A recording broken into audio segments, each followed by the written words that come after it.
Rekan-rekan TV, kita ketemu lagi di program DPO, masih bersama saya Ismoko Wijaya dan sebelah saya masih ada Bang Wakil Menteri Haji dan Umroh, Bang Dhanil Anzar Simanjuntak. Bang Dhanil, tadi kita bahas soal haji ilegal sedikit nih Bang. Kemarin tuh ada, kita lihat gambarnya cukup lumayan tuh ya, di Mekah ya, ditangkepin orang-orang WNI ya.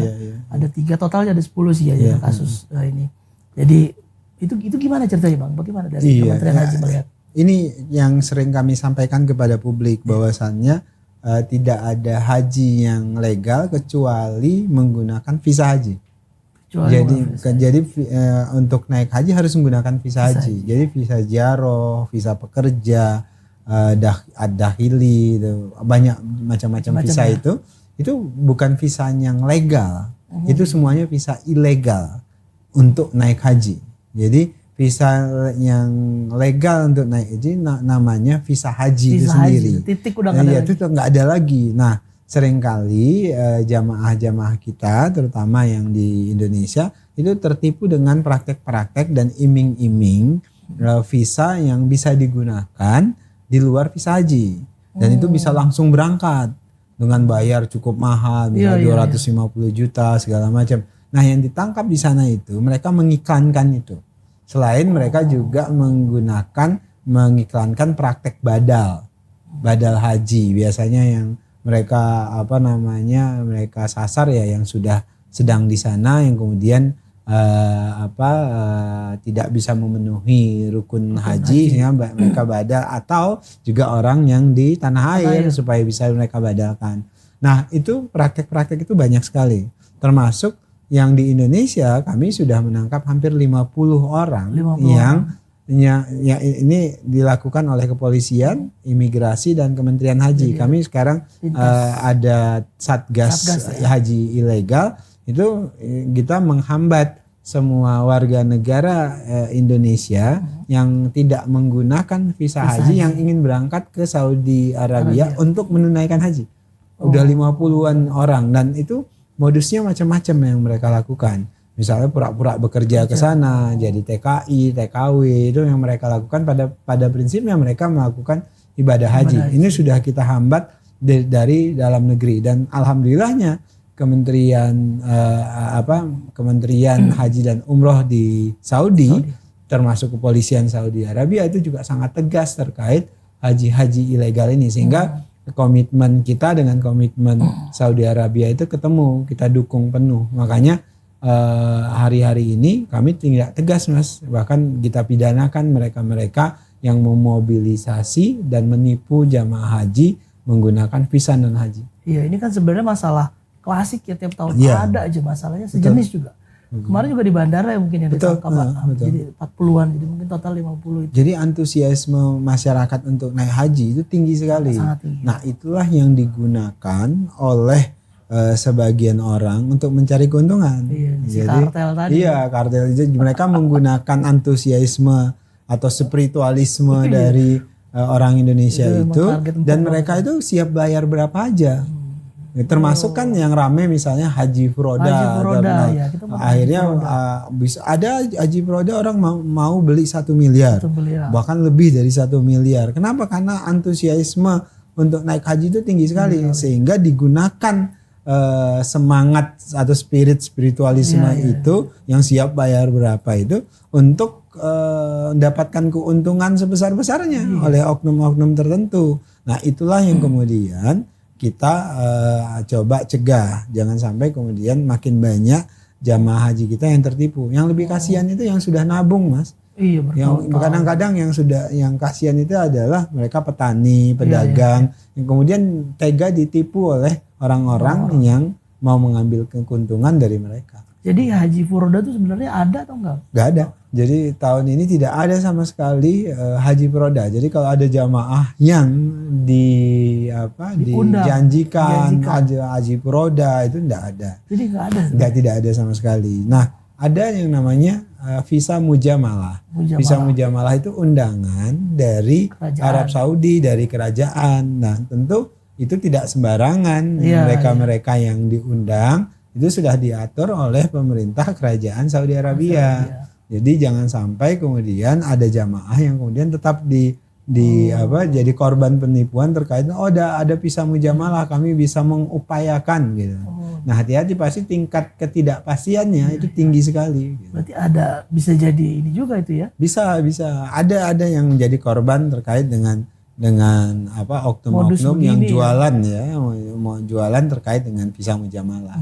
Terus kalau misalnya gimana Bang mitigasi antisipasinya dari sini, kan tadi udah ada satgas lintas lembaga kementerian ya segala macam. Makanya sosialisasi dan edukasi terkait dengan visa haji itu terus kami lakukan. Jadi haji tanpa ngantri itu nggak ada. Jadi haji tanpa ngantri itu nggak ada. Kami dan faktanya hari ini masih begitu. Makanya kemudian kami sedang seperti perintah Presiden Prabowo, gimana caranya kan tadinya 49 tahun ya, kemudian kami otak-atik angkanya, kemudian bisa turun sampai 26 tahun sekarang.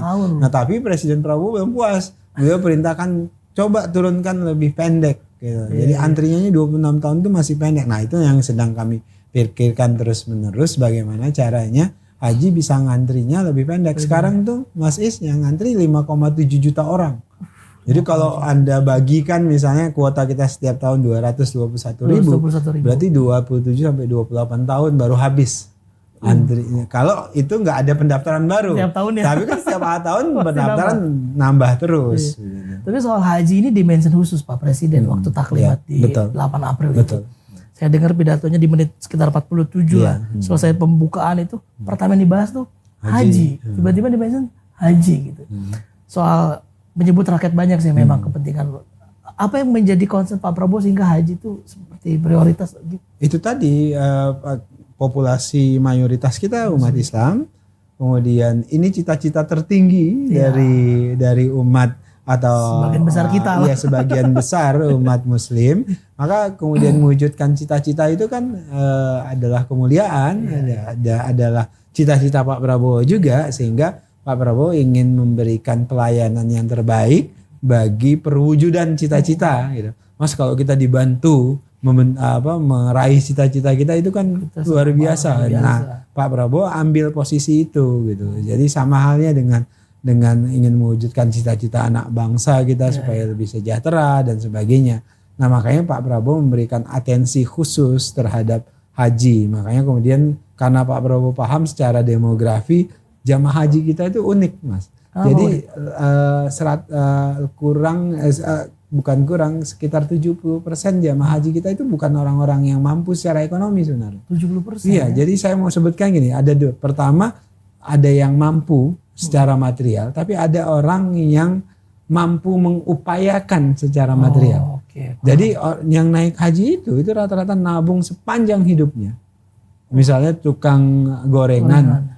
Petani dia nabung 10.000, nabung 20.000, itu yang kemudian digunakan untuk setoran awal 25 juta itu. Buat dapat nomor kursi. Iya, kemudian nanti pas pelunasan dia nabung lagi, kemudian pas dipanggil, kemudian dia bayar dari tabungannya itu. Jadi kalau kemudian dihianati mereka misalnya atau dibohongi upaya mereka sepanjang hidup mereka itu, saya nggak tahu dosa apa yang harus ditanggung. Makanya saya selalu bilang ke ASN di Kementerian Haji, tahu nggak, yang kita urusi itu adalah orang-orang yang sepanjang hidupnya itu nabung untuk naik haji. Sepanjang hidupnya dan mimpinya itu adalah naik haji. Nggak ada lagi. Nah, jadi kalau Anda kemudian mengkhianati itu artinya Anda membunuh mimpinya dan Anda membunuh semua upayanya sepanjang hidupnya. Jadi oleh sebab itulah dedikasi penuh terhadap pelayanan haji itu harus dihadirkan. Walaupun saya sadar betul karena budaya lama yang masih terpatri, nah itu yang harus dilawan. Nah, Pak Prabowo ingin itu berubah. Kita fokus pastikan pelayanan yang terbaik. Walaupun sekali lagi Mas Is, saya yakinkan itu nggak mudah dan kami yang jelas akan berusaha lah semaksimal mungkin. Tapi Pak Presiden itu tahu betul sepertinya ya. Iya. Orang tuh menabung sepanjang hidup buat haji gitu ya. Artinya memang kondisi itu diterima informasi. Betul, iya. Ibaratnya itu kan ada orang yang bekerja sepanjang tahun untuk bisa mudik. Kan ada yang begitu kan, saudara-saudara kita yang ada kan misalnya di Jakarta dia sepanjang tahun kerja nggak pulang, tapi akhirnya dia ingin mudik aja gitu. Jadi kira-kira kira-kira orang-orang naik haji itu sepanjang hidupnya dia nabung karena dia ingin mudik ke rumah Allah gitu loh, ke rumah Allah, ingin mengadu, ingin secara spiritual, ingin minta ampun. Jadi itu cita-cita tertinggi. Itu kan cita-cita tertinggi. Nah, itu yang harus difasilitasi oleh negara. Ya, kalau kita lihat kan di situ, ya memang dari pidato taklimat Pak Presiden tuh langsung nyebut haji gitu, tiba-tiba loh haji dulu yang disebut nih. Ada apa dengan nomenklatur baru ya? Ternyata memang beberapa kali memang kalau kita perhatikan padahal aftur kan naik ya, ampun-ampunan naik. Terus kita lihat soal lain juga ya terkait banyak publik ya kayak BBM bersubsidi juga Pak Presiden juga pasti kita tahu lah pertarungan di dalam tuh kayak apa ya, naik nggak naik termasuk haji ini.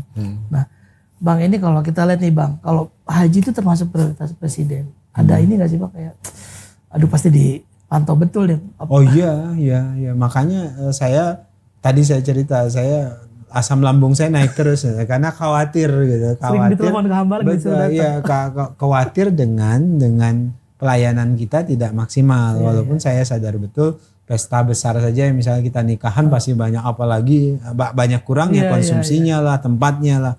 Apalagi ini kita memindahkan 221 orang, 221 ribu orang dari negara kita ke negara luar yang budayanya berbeda. Nah itu nggak mudah tentu mengelolanya, apalagi secara demografi yang pindah ke negara lain itu 25%-nya adalah lansia. Jadi dari 221 ribu orang Mas yang berangkat haji itu 25%-nya lansia. 171 ribunya itu risti namanya. Resiko tinggi.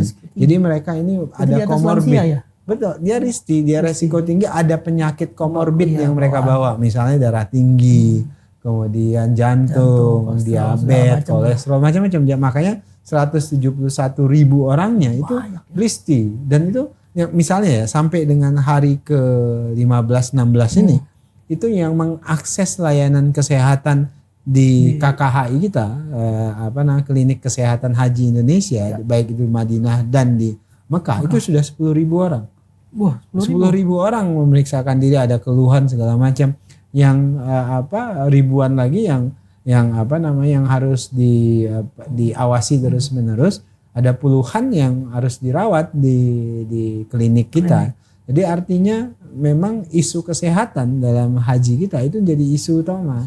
Karena mereka antri lama, tapi kemudian ketika daftar masih sehat, tapi ketika berangkat sudah mulai tidak sehat. Nah itu juga isu yang penting yang dalam jangka panjang kami akan jadi perhatian merumuskan bagaimana supaya haji itu antriannya tidak terlalu lama. Iya. Saya tanya itu apakah memang ini prioritas Pak Presiden betul-betul atau memang populis secara politik gitu kan. Tapi bicara soal politik nih Bang Daniel ini hampir berapa? 7-8 tahun Bang ya? Iya 8 tahun. 8 tahun ya jubir Pak Prabowo melekat. Sampai sekarang tuh saya juga gak bisa lepas Pak Daniel tuh jubir Prabowo. Itu udah gak bisa lepas.